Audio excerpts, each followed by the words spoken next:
All right, hey there, Sam with you on Tuesday, November 20th here, and as it's a Tuesday, we're looking at traditional assets. So we are going to take a look here by request at look at the ProShares Ultra Pro Short. So it will do the opposite of the Nasdaq. So if we pull out here, let me even go to a 4 hour here, and we look at this. So just a relentless downtrend. So even if I zoom back out here, so.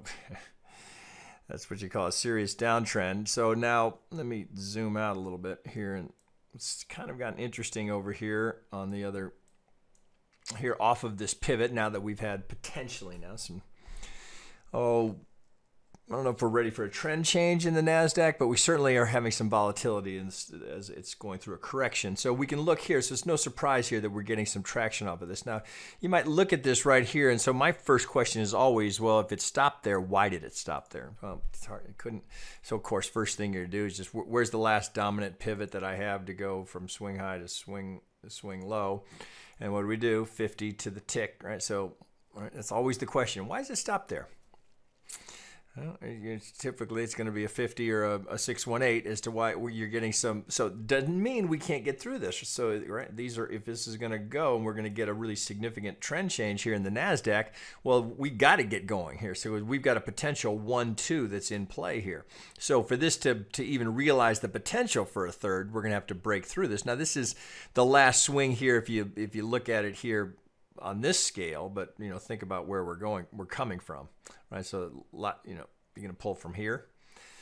So a lot of pivots to get through. I just, when you're zoomed in here, you got to keep some perspective. So you look at this and you're like, wow, look at all this action here, and you get that reaction at the 50. There's almost always, if that's going to hold as a pivot, there's always a reason, right? And so we know what happened there. Again, doesn't mean that we can't get through it, but we know why it stalled there.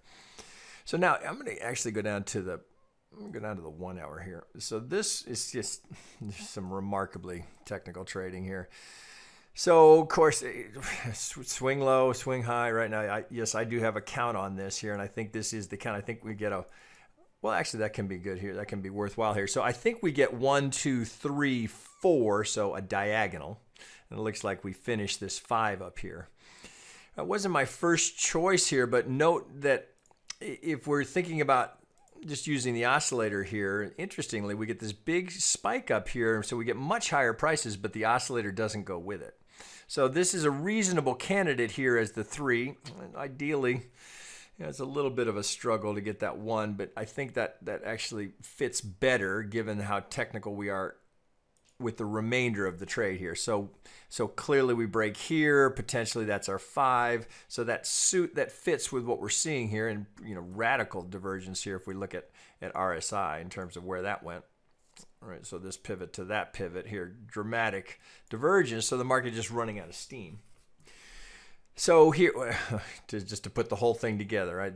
We live for these, right? This is my favorite trade here. So we get a golden corner pocket, right? So it dips. Oh God, look how perfect that is. So we dip just into the Vegas wave. So literally, we split the Vegas wave, all right? Just far enough to get into the golden zone. So we have a textbook golden corner pocket. Now, what's interesting here is that from this, remember, it's 80% probability. As long as that pivot holds, 80% probability of making the median line. I tell you this every time I can because I don't want you to miss these. These are these are the best odds in trading, right? If you see one of that, you get a golden corner pocket, you have to take it. You'll regret it if you don't, right? So we're sitting here, so look at that move, right? So it's interesting here. We get this, so we know an algo is involved here, right? So because of this reaction here, they buy this, boom, we get the initial reaction here at the algo target. We get that.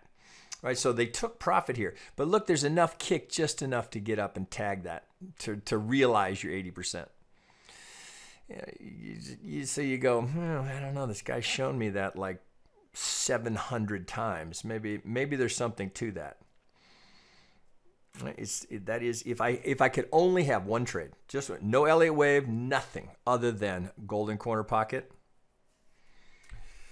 you have a very successful career as a trader, right? If you're willing to just wait for them, because they show up, right, with amazing regularity, right? So you may not have any in crypto right now, but it's plenty of markets to trade, as I like to tell you. Why do you care what it is? Right, so you're getting crushed in crypto right now. There's no shortage of other opportunities. Right, I'm not making money in crypto right now because I'm not a short seller in crypto. But man, am I having a good month in FX? So we'll get to that. But right now, let's just focus on here. This is buy request, right? No, I never pick these. Members always pick them. So we've got this potential count here: 1, 2, 3, 4. So given how oh God, I forgot to show you this right. So we'll look for this relationship here between a dominant swing here. So just to add a little kicker to it, so there's 100%. So the swing here from the start of this diagonal structure here, start of the one wave, how about that, through the 3. So just to put it all together, so you had, oh, I know this is already come and gone here. So we look here and we get golden corner, we get the golden zone here, we get the corner pocket just enough to hit the 100. So 3, 4, 5 looks reasonable as a 1. All right, so we get the 1. All right, so that, talk about a confluence here. Now we're through it now, so this isn't the all-time pivot, but we have a pivot here for a 1 wave. Well, if that's the 1 and this is the right, if we've got this correctly identified, that we have a completed, in this case, a diagonal, a leading diagonal. It's not. We'll have to see how this unfolds. We may end up relabeling some of this. But if we just swing low, swing high, well, we broke the 65, right? I certainly recognize that. Well, these, I think we can take these off now. We know a 2 wave can easily go that deep. Right? It's not uncommon for a 2 wave, anywhere from the 50 to the 786. So this plays as a 2, which is why I lean into this as a completed 1 wave. So if we zoom out a little bit and start thinking about where we could be going, well, of course, we're going to have another. It won't be golden, but we can have another set of median lines on this. Right? So swing high. We're down here. I've got well, that's interesting. So I've got a modifier on here. We've just run into the upper parallel. What do I have on here? I have a shift. So despite the fact that we've broken the 65 here, we get a corner, this 80%, right? Once you draw it, as long as that pivot holds, as long as that is not broken, 80% probability of making the median line. Already done. Okay, so now you think, all right, so where could we be going? Well, if this is going to go into a 3, well, we can just same stuff I show you every day, right? If we can take the length of our 1 projected from the 2, well, we got to get at least past this algo target here to qualify this as a 3. We're going to get up here and get a 3. The high probability zone's way up here, right? That's where we'd be looking for. The highest probability zone for a 3rd would put us up here into this upper parallel. So you look at that and you go, well, then what do we got here? You know, it's not unreasonable to think that you've got a 1, 2, maybe the 3 going in here back to the median line. We get something like that. So let's get this down a degree. We'll go to green here. So maybe that's 1, 2. Let's, this median line, that 80% is already realized. So we have a candidate here. So maybe a shallow. Let's take this off. So maybe this is a 1, 2. Let's check it. It looks like it's not going to make the 50. All right, it's not that it has to make the 50. It's just more probable. So if we look here, pretty damn close. Looks like we got a little ABC with a shallow C in it, but that's about a 1 hour here. I think that we can play this as a 1, 2 given this reaction here. So we're 2-second target. If this is a front run off of the 50, it plays, or you'd like to see that maybe get a little higher here. So this would be, we know this will be close, very close to the 1618. All right, that's kind of our shorthand of what would be there. So if that's going to play as a 1, 2, so if we've got this right now, of course we could also throw a channel on this to see how that's going to stand up here if we're going to get up through that.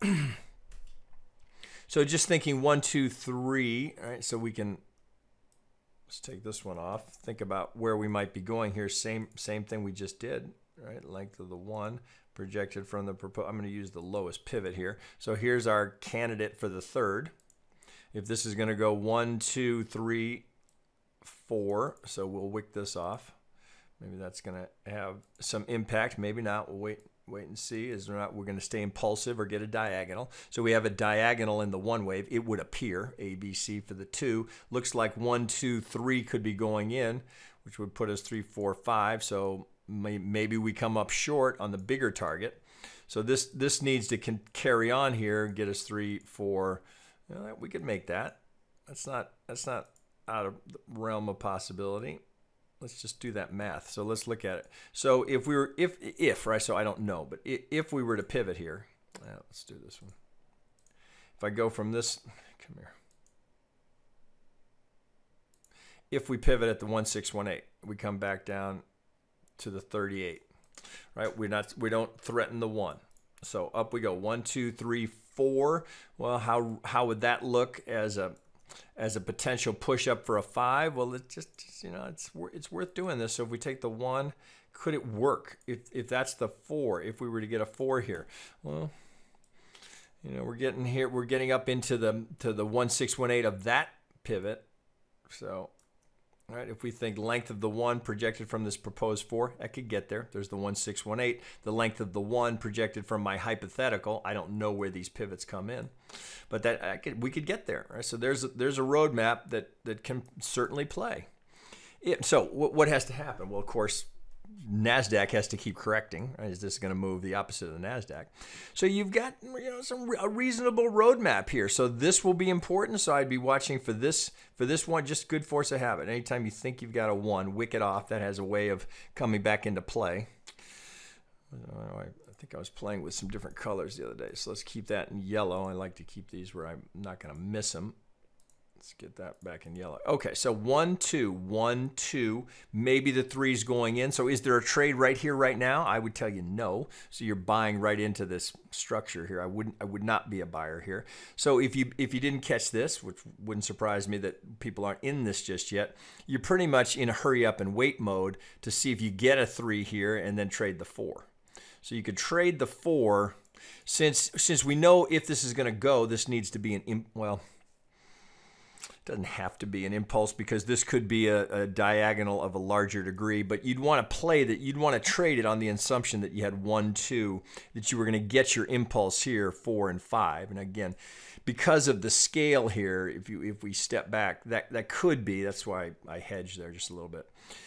Considering where this has come from, we could have a leading diagonal. This could just be a 1 wave of the larger degree. So we could technically, you could have a diagonal in there, but right now, no reason to assume that. No reason to play the diagonal until you see it formed based on the price action that we get here.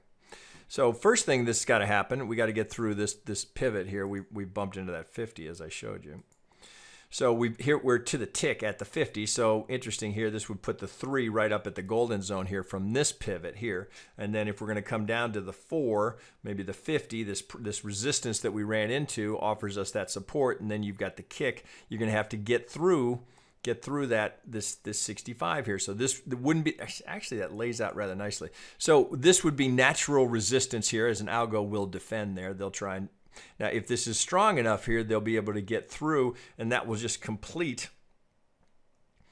So this would be 1, 2, potentially now the 3, 4 setting up, 5 still to go. So in terms of where this could all be going, you could have a nice looking trade here. So you could have 1, 2, 3, 4, 5, right? And that could all just be a 1 wave. Right, that makes some assumptions, of course. That makes some assumptions about where the NASDAQ is going. But no reason to assume otherwise until you see this fail. There's a nice looking roadmap to get you up there, and that's still in the context of where it's come from. That's a blip, right, of where we are. Consider that 50. That's the big one. Get it right on there. Look where that 50 is. Long way to go. Long way to go. So I wouldn't be spending all your profit just yet. Long way to go. You'd have to. I don't know if we could get there off of this count. Well, you get the idea. I don't need to draw it. I went so long on the first one here. I can make this one shorter. Okay, so I think you're kind of in no man's land. You've got to wait for one of the 3s to show itself, so that you can. If you get a 3, then the next trade is the 4 into the 5 of the 3rd. Right? I'd take profit there, anticipating we're going to bump into that 618, let it retrace, and then you could trade the 4 into the 5. If that's done, then all you're doing, just like we do every single time, once that's done, if that completes, then you're just going to go from the absolute low to wherever this, God damn it, wherever this pivots. And we set up, if that completes as the 1, then we go into our hot zone between the 50 and the 618, looking for that 3. That's the trade that this, now a lot has to happen here, but if this is going to complete this impulsive structure here, we come down into the buy zone, boom, that's the big 3 that you're playing for, which means a big sell-off in the NASDAQ. It's certainly possible based on what we're seeing. So there's a couple of different scenarios here, all bullish, all giving you some opportunities. Right now, since we didn't get the absolute pivot turn, you're just trading for 4s to 5s, waiting for the retrace, 4 to 5, waiting for the retrace, 2 to 3. All right, guys, I'm going to wrap there since I went so long on the first one, which I did not intend to do. Just a quick reminder, we do have this 3-day trial running, so that's an option for you. It's a good way to come in and kind of get a taste for what we're all about. As I've mentioned a couple times, it's not 100% access to everything, but it'll give you 85% of it. All right, so with that, I'll wrap. Give us a follow over on Twitter. We try and engage there as often as we can if you're not already, and perhaps we'll see you sometime in the members Discord. All right, guys, have a good